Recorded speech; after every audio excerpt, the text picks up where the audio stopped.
Hello and welcome to episode 6 of the CWG Weekly for the 6th of February 2013.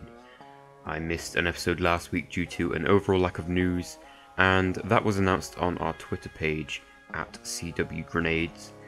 But I will include a few of the stories from then in today's episode, so that we are not missing out. I have some pretty big things to talk about, so let's get started.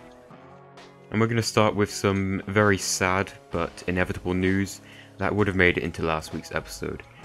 The game's publisher THQ has now officially closed after filing for Chapter 11 bankruptcy on the 19th of December 2012.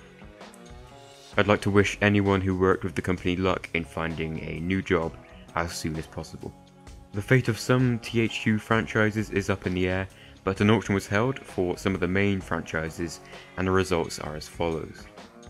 The Saints Row series and developer Volition has gone to Koch Media, who are the father company of the Dead Island publishers Deep Silver. Saints Row 4 is expected for a release this year, and Koch Media also purchased the Metro series. Relic Entertainment, known for the Company of Heroes and Warhammer 40k Dawn of War series, is now owned by Sega, who will be publishing the next game in the Company of Heroes series. The rights to creating WWE games were sold to Take-Two Interactive, and Crytek bought the rights to Homefront, for which Crytek UK is currently developing a sequel.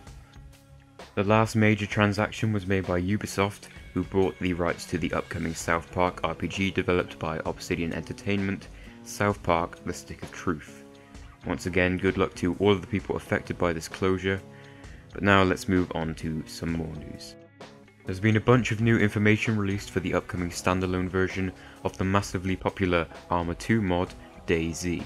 The standalone version will include customizable characters and weapons, with a lot of variety in clothing and things you can find while scavenging.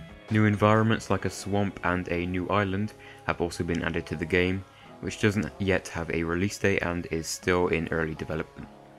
I'd recommend watching the video in the description hosted by Dean Hall to get the full information and also give his blog post a read.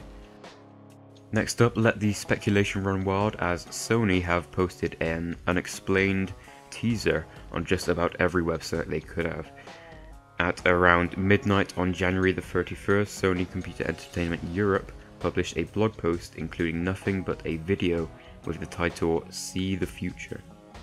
The American blog did the same thing, and both also posted these teasers to Twitter and other social networking sites.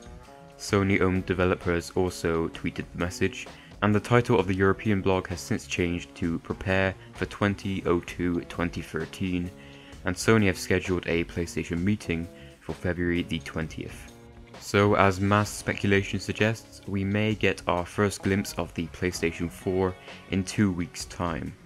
Of course, it could be something different, such as a Vita revision or some information on Geico, but it's worth noting that the last time this happened, the PlayStation Vita was actually revealed. The event will be streamed on Sony's websites, and depending on the time of the conference, I will either be including it in the CWG Weekly for the 20th of February, or publishing a separate video to discuss it. Rockstar Games have announced that they will not be able to keep to their original release target for Grand Theft Auto 5, and so the game has been delayed to September 2013. This is 4 months later than the target date of May 2013, and the game will now be released on the 17th of September 2013. As teased a few weeks ago through a trailer for Cyberpunk 2077, CD Projekt Red have announced the next game in the Witcher series. The Witcher 3 Wild Hunt has been detailed in a new issue of Game Informer, and some screenshots and a teaser trailer have also been released.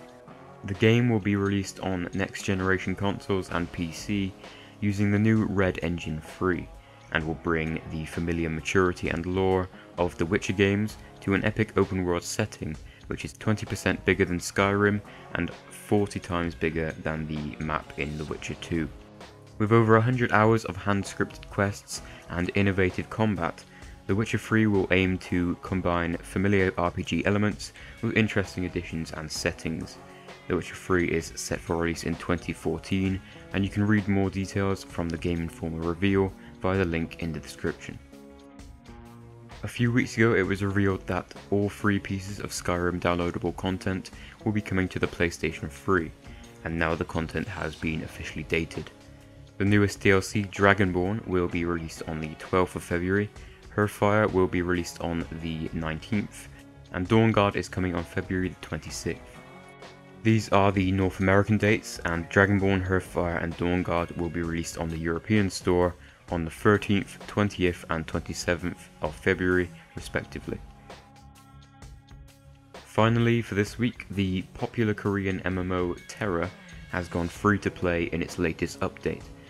You can create an account and download the client through their official website, and if you've already bought the game, you will be upgraded to a veteran user, which will get you 8 character slots, more bank tabs, a unique title, and priority access to game servers.